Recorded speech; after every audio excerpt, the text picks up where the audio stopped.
Es un privilegio, una alegría estar nuevamente delante de la presencia de Dios para ser edificados por medio de su palabra, para conocer un poco más acerca de ese gran Dios, el cual nos ha dado la oportunidad o el privilegio de estar en este mundo. El mundo como tal, como es conocido, está compuesto por muchas formas, muchas cosas en realidad. Y una de las cosas las cuales componen este mundo y hacen que este mundo funcione como tal es la sociedad. La sociedad juega un papel muy importante en lo que es el mundo. Y la sociedad está compuesta por todos nosotros, por niños, por hombres, mujeres, ancianos. Todos componemos una sociedad de la cual todos somos parte. Y no es contradiciendo lo que dice la Escritura con respecto a que nuestra ciudadanía está en los cielos, porque es claro para nosotros, en nuestra parte espiritual, que pertenecemos a nuestro Dios.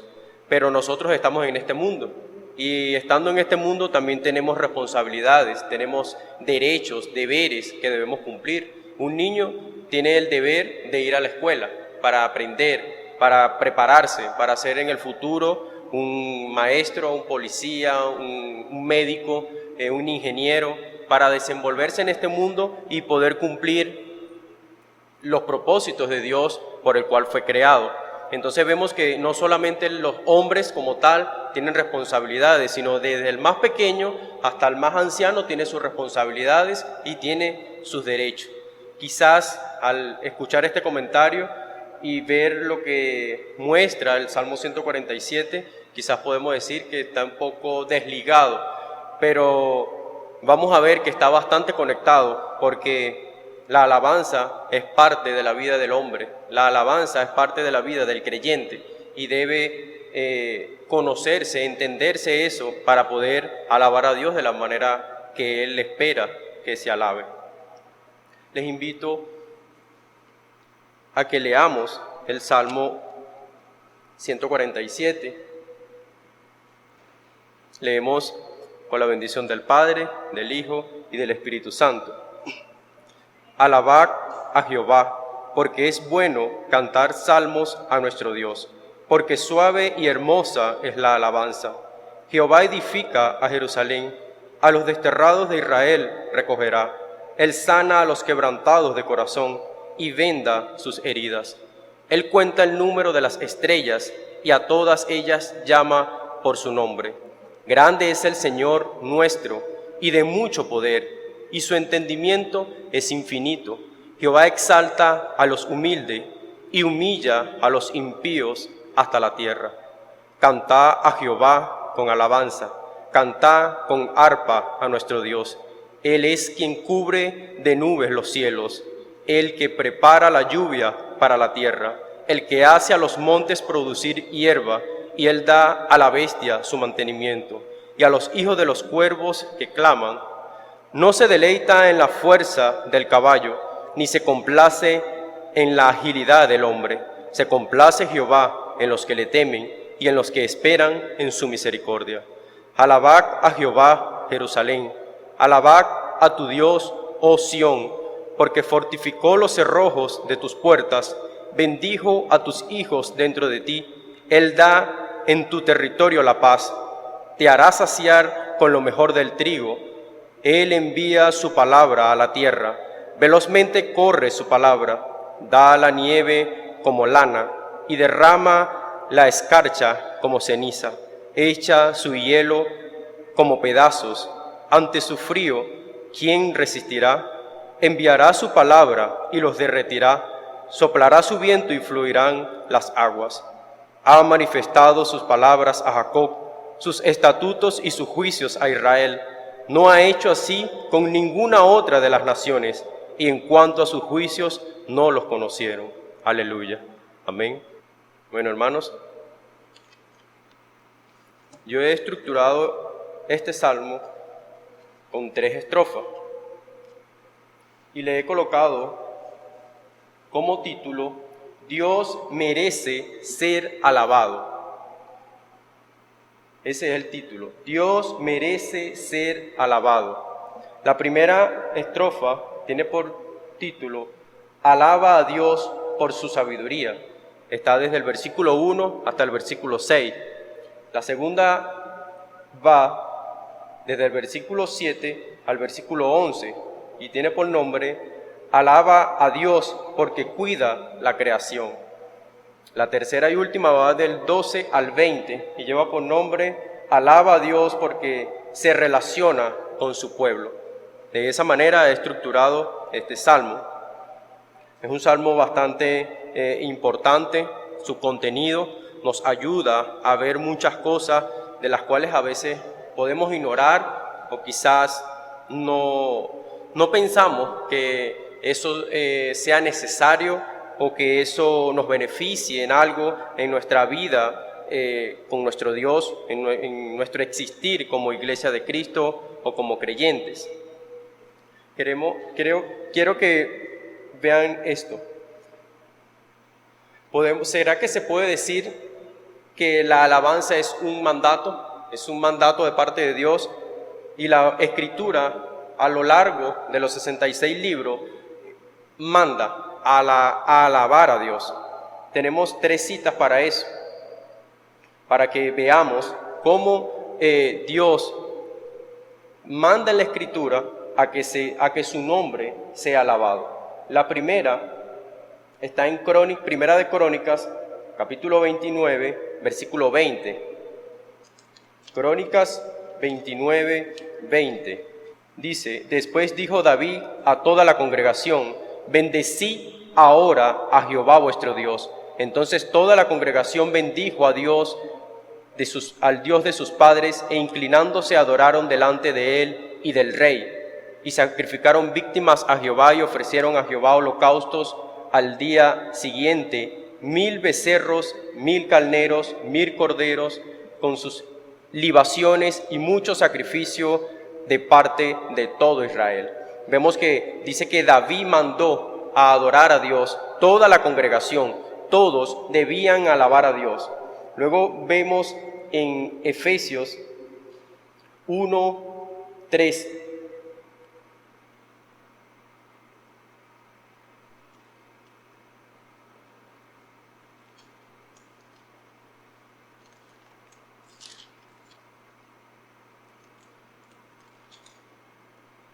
Efesios capítulo 1, versículo 3, nos dice: bendito sea el Dios y Padre de nuestro Señor Jesucristo, que nos bendijo con toda bendición espiritual en los lugares celestiales en Cristo Jesús. Luego en Apocalipsis, simplemente quiero que veamos esta cita porque menciona lo que es la alabanza en todo lo que es la palabra de Dios. Capítulo 19, versículo 5. 19:5 dice: y salió del trono una voz que decía: alabad a nuestro Dios todos sus siervos y todos los que tenéis, así pequeños como grandes. Entonces vemos que desde el principio hasta el fin de toda la palabra de Dios está la alabanza plasmada allí. Luego, hermanos, quiero que veamos quiénes son los que deben alabar a Dios, quiénes son los que de alguna manera deben hacer esto. Dice: el pueblo de Dios, los niños, las naciones, los ángeles, todo lo que respira, toda la creación debe alabar a Dios. Es lo que es de la forma en que inicia nuestro salmo, que es el versículo 1. Dice: alabad a Jehová, porque es bueno cantar salmos a nuestro Dios, porque suave y hermosa es la alabanza, Jehová edifica a Jerusalén. Entonces vemos que como punto principal, David inicia colocando la alabanza, y hemos visto que la alabanza está ordenada desde el principio de la Escritura hasta el fin. Luego hemos visto cómo todos los seres deben alabar a Dios. Es bastante particular cómo inicia David este salmo, cuando inicia con un imperativo, y vemos que en los salmos siguientes también se inicia de la misma manera, colocándolo como punto central, como énfasis principal de que es necesario, de que se debe alabar a Dios en todo lo que se hace, quiero que veamos 11 cosas o 11 razones por las cuales se debe alabar a Dios, tomando en cuenta cómo David inicia el Salmo. Dice, la primera de ellas, dice, la grandeza de Dios, el resplandor y la majestad de Dios, la gloria de Dios, la santidad de Dios, el amor y la fidelidad de Dios, los hechos poderosos de Dios, las obras maravillosas de Dios, la gracia gloriosa de Dios, la salvación de Dios, los beneficios de Dios a su pueblo, nuestra liberación por Dios. Todas estas 11 razones que acabo de mencionar nos deben motivar a nosotros a alabar a Dios. Vemos que hay muchas, y de hecho hay más que esta que mencionamos ahorita, hay mucho más de ella, y todo esto debe motivar a nosotros, a nuestra vida, a alabar a Dios, que es uno de los propósitos por el cual David, o el salmista, porque no nos dice que es David, el salmista muestra que se debe alabar a Dios de forma correcta. Quiero que veamos 5 métodos por los cuales se puede alabar a Dios también. En el culto público, esto es un culto público. En el canto se alaba a Dios. Con instrumento musical se alaba a Dios. Con el hablar se alaba a Dios de forma correcta. Por el testificar a no creyentes. Estas son 5 formas por las cuales nosotros en nuestra vida cotidiana podemos alabar a Dios. La primera, el culto público, en el canto, con instrumento musical, con el hablar, por testificar a no creyentes. Estas 5 cosas nosotros las hacemos prácticamente a diario, donde quiera que estemos, donde quiera que vayamos. Podemos hacer estas cosas, y esto va a mostrar a nuestro Dios una alabanza, que es lo que David o el salmista enfoca en este salmo. Él dice, porque es bueno cantar salmos a nuestro Dios, porque suave y hermosa es la alabanza. Jehová edifica a Jerusalén, a los desterrados de Israel recogerá. Él sana a los quebrantados de corazón y venda sus heridas. Hasta en estos 2 versículos nosotros vemos algo que ha sucedido a lo largo de la historia en el pueblo de Israel. ¿Qué es lo que ha sucedido? Este pueblo ha sido destruido, ha sido golpeado, ha sido afligido, y David toma esto como un argumento para mostrarle al pueblo lo que Dios ha hecho por ello. Él dice, Jehová edifica a Jerusalén, a los desterrados de Israel recogerá. Siempre, de alguna manera, este pueblo ha experimentado mucho sufrimiento, ha experimentado mucha persecución por parte de sus enemigos. ¿Y quién ha sido la persona que los ha restaurado, que los ha recogido? Siempre ha sido el Señor. David lo utiliza como énfasis para que ellos vean que deben alabar a Dios.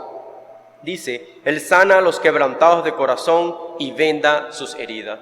Todas estas cosas las hace Dios por su pueblo. ¿Por qué? Porque ama a su pueblo. Luego vemos que no solo Dios se ocupa de levantar o restaurar a las personas o al pueblo de Israel, sino que también en el cielo el Señor también está allí organizando y preparando todo lo que está en los cielos. Dice el versículo 4 y el versículo 5, Él cuenta el número de las estrellas, a todas ellas llama por su nombre. Grande es el Señor nuestro y de mucho poder. ¿Por qué dice de mucho poder? Por lo que está haciendo, por esa acción que Él está haciendo en el cielo, ordenando y organizando todo lo que está allí. Entonces vemos que no solo Dios se ocupa del pueblo de Israel, de los hombres como tal, sino que también está en los cielos haciendo y organizando todas las cosas. Dice, y su entendimiento es infinito. Las estrellas, el universo es algo infinito. Y para que alguien pueda ordenar o guiar esto, debe ser un ser infinito.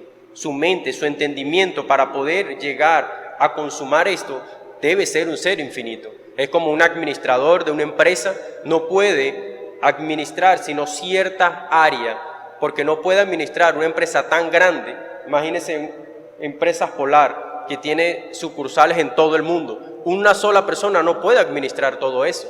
Debe haber varios administradores, pero en este sentido es la sabiduría, el entendimiento de Dios infinito el que organiza todas las cosas. Y esto lo toma David como un argumento para que se alabe el nombre de Dios por su grandeza, por ese entendimiento infinito, el cual el ser humano no puede entender.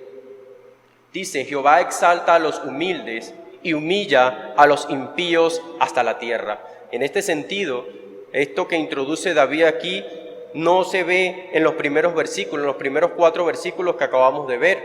No se ve nada de eso. Pero entonces ahora vemos que él introduce esto para demostrar aún que con todo lo que Dios está haciendo, Dios todavía está atento a aquella persona humilde y que no se escapa a aquella persona que vive de forma impía en este mundo. A veces nosotros tendemos a molestarnos, nos irrita el comportamiento, las acciones de otra persona, pero vemos que a Dios no se le va a escapar. Dice que Dios los va a destruir hasta el final, no se va a quedar impune. Es algo que alienta nuestra vida y debe motivar nuestra vida a vivir una vida humilde y no viendo las acciones o las actitudes de los demás que no son las más adecuadas, que nosotros las imitemos, creyendo de que eso estará bien.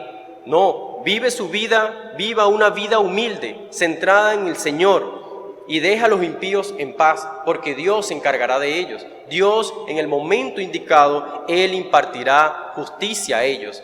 Por eso nosotros debemos concentrarnos o enfocarnos en lo que es brindarle a Dios una alabanza de manera correcta. ¿Por qué? Porque Él se encargará de todo, de todas esas cosas. Eso es lo que nosotros podemos ver en nuestra primera estrofa. En la segunda estrofa, David continúa con el mismo énfasis y dice: cantad a Jehová con alabanza, cantad con arpa a nuestro Dios. Él es quien cubre de nubes los cielos, el que prepara la lluvia para la tierra, el que hace a los montes producir hierba, y Él da a las bestias su mantenimiento. Vemos cómo inicia David mostrando y enfatizando la alabanza nuevamente, y dice que introduzca un instrumento musical. ¿Para qué? Para brindar alabanza a Dios, y lo hace nuevamente con énfasis, con un imperativo que se debe hacer. ¿Para qué? Para rendirle alabanza o adoración a Dios, porque tiene el control de todo el ciclo vital en la tierra. Dice: Dios es el quien cubre de nubes los cielos, el que prepara la lluvia para la tierra. Todos nosotros hemos aprendido de que hay un ciclo de vida, hay un ciclo de agua, hay estaciones de sol, de agua, las cuales hacen todas estas cosas, pero nunca se dice quién es el que hace que todas estas cosas funcionen. Y el que hace que funcionen todas estas cosas es nuestro Dios. El Salmo lo revela, dice: Él es quien cubre de nube los cielos. Cuando eso empieza a ocurrir, que vemos va a llover, vemos que Dios es el que hace esto, es el que organiza todo esto, el que prepara la lluvia para la tierra. Cuando las personas son agricultores, están ansiosos para que llueva en el momento del verano. ¿Quién hace que venga la lluvia a sus tierras o a las tierras que han trabajado? Es Dios, no es usted. Por eso usted debe rendirle alabanza a Dios, adoración a Dios. Vimos al principio que nos habla de un culto público. Cuando usted está en este lugar, usted está rindiendo adoración a Dios. De hecho, cuando usted está en su casa y va a venir a este lugar en la mañana, desde que usted se levanta y su mente está pensando en que debe llegar a este lugar, ya usted está rindiendo adoración a Dios.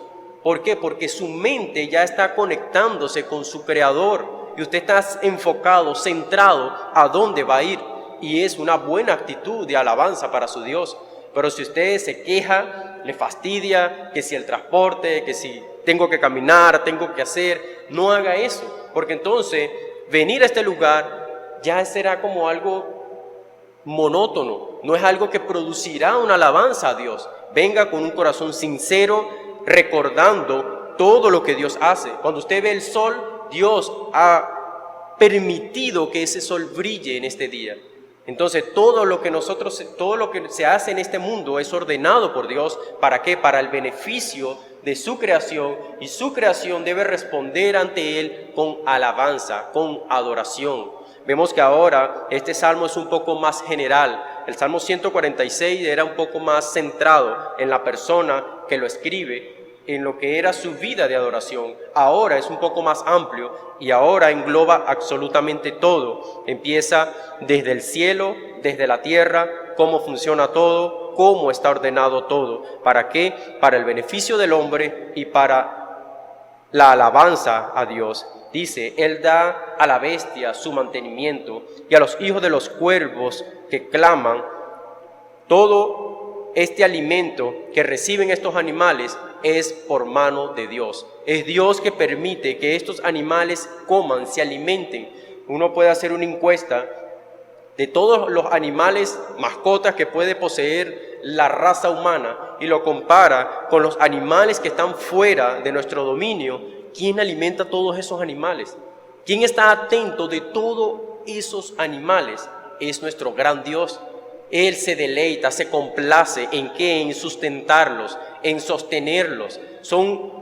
Es un número incalculable lo que está en el mar, lo que está en la tierra. Todo esto es alimentado por nuestro gran Dios. Todo es sostenido por Él. Luego dice el verso 10 y el verso 11, no se deleita en la fuerza del caballo, ni se complace en la agilidad del hombre. Se complace Jehová en los que le temen y en los que esperan en su misericordia. Vemos que en las dos primeras estrofas, al final de ellas, David deja algo que está relacionado con el hombre. Y en este sentido dice que él no se complace en la agilidad del animal, y luego hace una comparación en lo que es la agilidad del hombre. Dios, como sucedió en la antigüedad, colocándolo como un ejemplo, cuando coronan a Saúl como rey, dice, yo no me complazco en la belleza, en su grandeza, en su fortaleza, no, yo me complazco en que sean obedientes a mi palabra. Es lo que de alguna manera viene Samuel y le muestra a él. Dios no se complace en que tú te hayas precipitado a presentar un sacrificio a Dios. Dios hubiese complacido más si tú hubieses esperado que yo hiciera el sacrificio como se debía hacer. Entonces, es lo que David deja ver en este verso. Dice que Dios se complace en los que le temen, en los que esperan en Él, en los que confían en Él. El temor también nos habla de reverencia a Dios. Nos muestra la reverencia que debemos tener nosotros para con ese gran Dios. Luego dice, y los que esperan en su misericordia. La misericordia de Dios trata al hombre como él no se merece. La misericordia de Dios trata al hombre de una forma totalmente distinta a la que el hombre debería ser tratado. El hombre debería ser castigado por toda la maldad que hace en este mundo. Pero Dios no es que se olvide de esas malas acciones, sino que Dios quiere, le place en mostrar misericordia a un mundo caído como el nuestro. A todo el desastre que el hombre ha ideado, que el hombre ha hecho en medio de la sociedad, en medio del hogar, en medio de todo lo que el hombre hace, en todo lo que el hombre tiene en sus manos, el hombre debería ser castigado porque ha hecho un desastre en todo lo que se le ha confiado. Pero dice que Dios se va a complacer en los que le temen y en los que van a esperar en su misericordia. Esto está también relacionado con lo que dice arriba, en la humildad. Si tú eres una persona humilde, tú vas a aprender a esperar en la misericordia de Dios. Si eres una persona altiva, prepotente, eso no va a dejar que tú esperes en la misericordia de Dios, porque como escuchaba en un audio, dice que eso a la persona orgullosa le va a quitar su posición cuando espera en la misericordia de Dios. Entonces, en este maravilloso salmo, David dice que esperen en su misericordia, que esperen en Él. Y entonces esto de alguna manera corre o desliza lo que es el orgullo del hombre, lo que es la fortaleza del hombre. Como dice, no me complazco en su agilidad. quizás en su elocuencia, en su quizás forma muy fácil de hacer las cosas. No, yo no me complazco en eso, dice el Señor. Yo me complazco en que tengas temor, en que tengas reverencia hacia mi nombre, hacia mi persona. En eso es que yo estoy totalmente complacido con el hombre. Luego, en la tercera estrofa, dice: alabad a Jehová, Jerusalén, alabad a tu Dios, oh Sión, porque fortificó los cerrojos de tus puertas, bendijo a tus hijos dentro de ti. Él da en tu territorio la paz, Él te hará saciar con lo mejor del trigo. Él envía su palabra a la tierra, velozmente corre su palabra, da la nieve como la lana.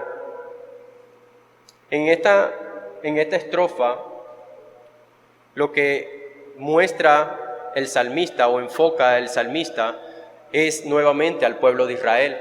Se dirige nuevamente hacia ellos con la finalidad de que ellos puedan entender, con la finalidad de que ellos puedan comprender todo lo que Dios ha hecho, cómo ese Dios tan ocupado en tantas cosas que hace, viéndolo en ese sentido, de ese punto de vista, cómo Él, con todo lo que Él hace, Él se ocupa aún de ellos. Él está pendiente de todo lo que sucede con ellos. Dice, David se enfoca nuevamente y les dice: alabad a Jehová, Jerusalén, alabad a tu Dios, oh Sión, porque fortificó los cerrojos de tus puertas, bendijo a tus hijos dentro de ti.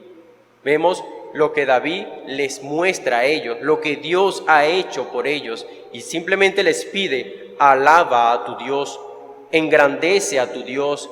¿Con qué? Con todo el argumento que ya le ha mostrado. Es suficiente para que el pueblo reaccione y rinda una alabanza a Dios. Todo ser debe alabar a Dios, todo ser debe glorificar a Dios, porque todos hemos recibido beneficios de lo que Dios hace, de lo que Dios ha plasmado en este mundo. Él dice: Él da en tu territorio la paz, Él te hará saciar con lo mejor del trigo. Él envía su palabra a la tierra, velozmente corre su palabra, da la nieve como la lana. Vemos que el que beneficia a nuestras familias es Dios, porque así como lo hace con el pueblo de Israel, también lo hace con todo el mundo. Él dice: yo te voy a saciar con lo mejor del trigo, con lo mejor que produce este mundo, yo te voy a saciar, yo te voy a dar esa provisión para que tú te sacies, para que tú estés bien. Luego, es algo muy importante y muy enfático lo que Él muestra. Dice que Él envía su palabra a la tierra. Esto de que envía su palabra a la tierra es muy parecido a lo que vimos en Tesalonicenses. En Tesalonicenses el apóstol Pablo dice que oren para que la palabra de Dios corra, se expanda. Y alguien que vino e introdujo la palabra de Dios a este mundo fue nuestro Señor Jesucristo. Es el Verbo encarnado, es la palabra de Dios la cual se estableció en este mundo, y por medio de ese establecimiento en este mundo es que nosotros estamos en este lugar. Por medio del conocimiento de la palabra que ha corrido, que se ha expandido en todo el mundo, es que nosotros conocemos a Dios. Es que nosotros podemos ahora, por medio del conocimiento, por medio de la revelación que Dios ha hecho, por medio de su palabra, es que nosotros somos iglesia. Es que nosotros ahora nos podemos comparar con el pueblo de Israel. ¿Por qué? Por lo que dice el verso 19, dice que Él ha manifestado su palabra a Jacob, sus estatutos y sus juicios a Israel. ¿Quién ha recibido ese mandamiento? Eso, nada más en la actualidad, nada más el pueblo de Israel. No, nosotros como iglesia de Cristo, de parte de Él mismo, Él ha suministrado a nosotros esos mandamientos. Él ha suministrado a nosotros su palabra. La palabra de Él está en nosotros con la finalidad de que nosotros seamos beneficiados en la salvación que trae su palabra. Pero esta palabra también debe fluir, debe expandirse. Estando en nosotros, debe también expandirse a otras personas. Hay tres cosas por las cuales nuestro Señor Jesucristo enfatizó el guardar la palabra. La primera es porque en ella hay vida eterna. ¿Por qué es necesario guardar esa palabra que ha llegado a nosotros? Porque en ella hay vida eterna. Palabras de nuestro Señor Jesucristo. La segunda razón por la cual es necesario tener esa palabra, dice, en ella nos santifica. La palabra de Dios santifica nuestras vidas. La tercera razón, dice, ella nos puede librar de la condenación eterna. Esas tres razones, esos tres puntos, nos ayudan a nosotros a mantener una unidad con la palabra de Dios, porque por las cosas que ella hace. Dice, porque en ella hay vida eterna, porque ella nos santifica y porque ella nos libra de la condenación eterna. Esto no solo se le dijo a Jacob haciendo relación con los mandamientos o estatutos que recibió el pueblo de Israel. Ahora nosotros, como una nueva creación, lo que es su iglesia, un nuevo enfoque o un nuevo bloque que nuestro Señor Jesucristo ha establecido, eso lleva a nosotros a refugiarnos en la palabra que ha sido depositada en este mundo, la cual, dice el salmista, que corre, que se expande velozmente. Entonces, nuestro gran Dios nos ha suministrado eso a nosotros también. ¿Y qué dice el Salmo? Dice, esto solamente se ha hecho con el pueblo de Israel, no con todas las naciones. Ahora, para nosotros somos los que tenemos la palabra. Ahora nosotros debemos darle la palabra a otros. Nosotros debemos revelar la palabra que está en nosotros a otras personas. ¿Por qué? Porque nosotros somos los privilegiados de tener la palabra de Dios en nosotros. La cuestión es si nosotros hacemos este trabajo, si nosotros nos desenvolvemos como dice la palabra que debemos hacerlo. Debemos en ese sentido meditar en eso. Todo lo que David expresa en el Salmo es con la finalidad de mostrar el carácter de Dios, de mostrar esa posición, ese carácter de ese gran Dios para con este mundo, para con nosotros, porque no podemos nosotros tener la idea o tener el pensamiento de que Él está aislado de nosotros. ¿Por qué nosotros podemos llegar a esa conclusión o a ese pensamiento cuando tenemos problemas, cuando tenemos aflicciones, cuando no sabemos qué hacer? Nosotros podemos pensar, Dios no tiene nada que ver en esto. Dios no me escucha, no me entiende. Lo que pasa es que tú te has introducido en el problema y no ves una salida. Pero este salmo refleja el carácter de Dios, de cómo Dios se ocupa del hombre, de cómo Dios tiene cuidado del hombre. Por medio de la palabra se pueden hacer muchísimas cosas. La palabra te puede dar un equilibrio, te puede sostener en el momento de las dificultades. Pero ¿cómo se hace esto? Leyendo la palabra, revisando la Escritura, memorizando la palabra de Dios. Es la única manera. Dice que ella puede santificar tu vida. Ella te puede ayudar, pero si la Biblia está siempre cerrada, guardada en nuestra casa, no hace ningún efecto. Es como si te regalan una colonia y la tienes allí y nunca la utilizas. Nunca te vas a beneficiar de ese perfume. Si no lo suministras a ti, no vas a beneficiarte. De la misma forma pasa con la palabra de Dios. Si la palabra no está en nosotros, no hace un desarrollo en nosotros al estudiarla, al meditarla, entonces no estamos haciendo absolutamente nada. Hay unos versos aquí, los cuales yo quería que los leyéramos, que lo viéramos en la Biblia. Dios habla hoy, que es el versículo 16, versículo 17 y versículo 18. En la Reina Valera quizás es un poco confuso comprenderlos, pero mire cómo dice: Él produce la nieve como si fuera lana y esparce la escarcha como si fuera polvo. Él envía el hielo en forma de granizo. Con el frío que envía, el agua se congela. En la Reina Valera es un poco más difícil comprender esas palabras que dicen esos versículos. Y el versículo 18 dice: pero envía su palabra y la derrite, hace soplar el viento y el agua corre. El más difícil de entender es el 17, cuando dice que está allí estancada. De hecho, tiene una en forma de pregunta, unos signos en forma de pregunta. Entonces, estos versos, en esta versión se ven un poco más claras. Entonces, es Dios el cual ha organizado de que se deslumbre o se deje caer la nieve sobre la tierra, y esto hace que se congele el agua. Entonces vemos que Dios está involucrado en absolutamente todo lo que tiene que ver con el hombre, todo lo que tiene que ver con el ser humano, todo lo que pasa en este mundo, Dios está involucrado en eso.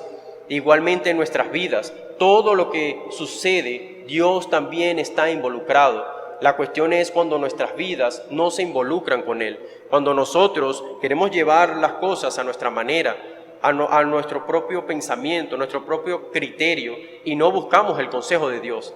El consejo de Dios nos ayuda a comprender las cosas, a pensar de forma correcta, de forma más clara. Pero si vivimos aislados de la palabra de Dios, entonces vamos a estar siempre en un círculo y vamos a estar chocando con las paredes de dicho círculo, porque no meditamos en la palabra de Dios. David, o el salmista, muestra todo este argumento para que el pueblo de Israel pueda ver la grandeza de Dios y pueda alabar a Dios de forma correcta. Hoy en día, nuestra generación, ¿cómo va a alabar a nuestro Señor Jesucristo si no se les muestra? Es necesario mostrar a nuestro Señor Jesucristo en nuestra forma de vivir, en nuestra forma de andar, y de esta manera usted rinde alabanza a Dios, usted rinde adoración a Dios. Si no, las personas, ¿qué pueden pensar de nosotros, de nuestra vida, si no exhibimos a Cristo? Es nuestro enfoque para nuestros días, mostrar a nuestro Señor Jesucristo de la manera correcta. Esto rinde alabanza a Él, a su nombre, y Él ha hecho que nosotros seamos parte, que seamos privilegiados, como lo fue el pueblo de Israel en el principio. Habían muchas naciones, solamente ellos recibieron el mandato de parte de Dios de una forma directa. Hoy en día nosotros hemos recibido el mandato de parte de nuestro Señor Jesucristo de forma directa. Tenemos a su Espíritu. ¿Para qué? Para que nos guíe, para que nos guarde, para que nos sostenga, para que nos ilumine nuestro entendimiento. Entonces somos privilegiados en todo esto. No debemos decaer o quedarnos postrados en los problemas. ¿Por qué? Porque nuestro Dios está con nosotros. Tenemos en qué gloriarnos, como dice el apóstol Pablo. ¿En quién? En nuestro Señor Jesucristo. Nos queremos gloriar, queremos alardear, entonces hagamos de nuestro Señor Jesucristo nuestra grandeza, nuestro mayor gozo, nuestro mayor privilegio.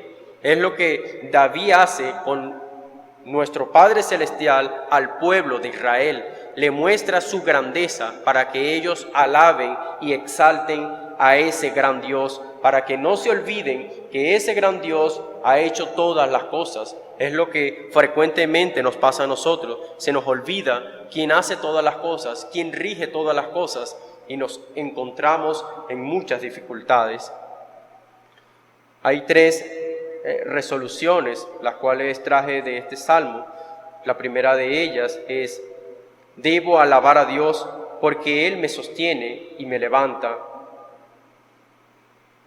Debo alabar a Dios porque Él me sostiene y me levanta. La segunda: voy a alabar a Dios porque Él sostiene este mundo donde habitamos todos. Debo alabar a Dios porque Él sostiene este mundo donde habitamos todos. La tercera: debo alabar a Dios porque Él ha hecho que yo pueda tener una relación con Él. Pienso que la última es sumamente importante y está bastante ligada con cada uno de nosotros, porque la relación que nosotros en estos momentos podemos tener con nuestro Dios es porque Él lo ha hecho. Así como Él da mantenimiento a todos los animales de este mundo, así como Él ordena todo el ciclo vital de este mundo, así Él ha hecho que nosotros tengamos una relación con Él. Y esto debe, en respuesta de parte nuestra hacia Él, debe ser de alabanza, de adoración. Pero ¿cómo, hermano? ¿Con qué? Con toda tu vida, todo tu ser. Yo no puedo llegar a una conclusión o a una determinación de que voy a alabar a Dios con una sola cosa. Bueno, yo voy a alabar a Dios solamente con mi trabajo, no voy a hacer más nada. Con eso yo voy a alabar a Dios. Vemos que Dios está metido en todo, en el cielo, en la tierra, en el agua, dio su palabra para que nosotros nos podamos relacionar con Él, para que tengamos una relación con Él. Entonces, ¿cómo nosotros vamos a enfocarnos en una sola cosa? Entonces nos vamos a quedar en aquel extremo. Tenemos que buscar siempre hacia el centro de todo. Yo puedo alabar a Dios instruyendo a mis hijos, en el caso de las esposas, instruyendo a los hijos, estando pendiente de los hijos. Puedo alabar a Dios asistiendo a mi congregación constantemente. Puedo alabar a Dios predicándole a mis vecinos. Puedo alabar a Dios con mi trabajo. Puedo alabar a Dios cuando estudio la palabra de Dios, cuando medito, cuando pienso en la palabra de Dios. Estoy rindiendo alabanza y adoración a Dios, pero no centrarnos en una sola cosa.